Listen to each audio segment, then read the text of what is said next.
Under the helmet this week with Chief Safety Kendrick Lewis. Kendrick, let's start off with your big play from Sunday, 50 yards on the interception return. Take us through it. What'd you see? What'd you see once the ball was in the air, and how'd you feel making that play? It was a play that I saw on film, come from film study. They put the playmaker Vincent at the number 3 receiver and ran type of play action and tried to get him on an over route, and I just saw him beat our inside leverage and saw the quarterback rolling. I was able to make a break on it and make a play on the ball. Have you taken it on yourself to maybe step up your own game with the injury to Eric and knowing that you're going to be getting a lot of snaps in that free safety position? Absolutely. Once lose Eric, once we lost Eric, I knew that it was going to become more of an important role for me to step up. But when you lose a player of his caliber, everybody got to step their game up. What was the difference for you guys last week? I know you weren't working on short fields as much defensively, but it seemed like the defense as a whole, all 11 of you, really stepped up your game in San Diego.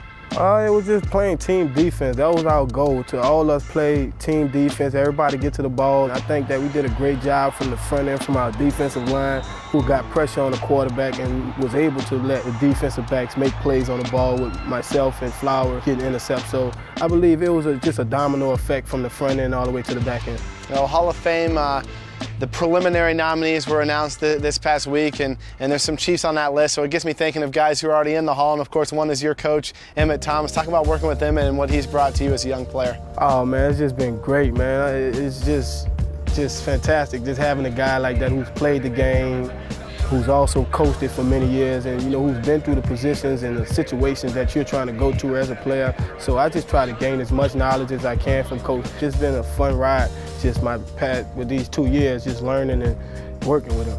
And finally for you, this Sunday, Kendrick, it seems like everything's going to go around Adrian Peterson in this Vikings offense. He's averaging 5.1 yards per carry. They're going to try to get him the ball through the air and also on the ground.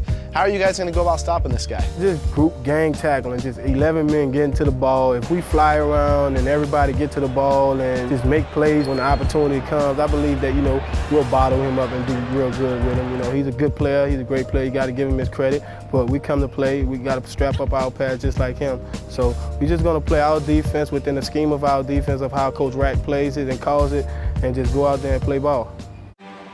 It seems everyone is saying they have the best unlimited plan. Here's the truth. AT&T and Verizon give you unlimited text and talk, but charge you extra for going over 2 gigabytes of data. T-Mobile claims they're unlimited, but use your phone a lot, and they slow down your data speed.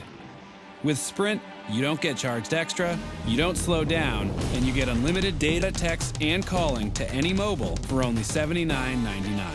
The best unlimited plan wins.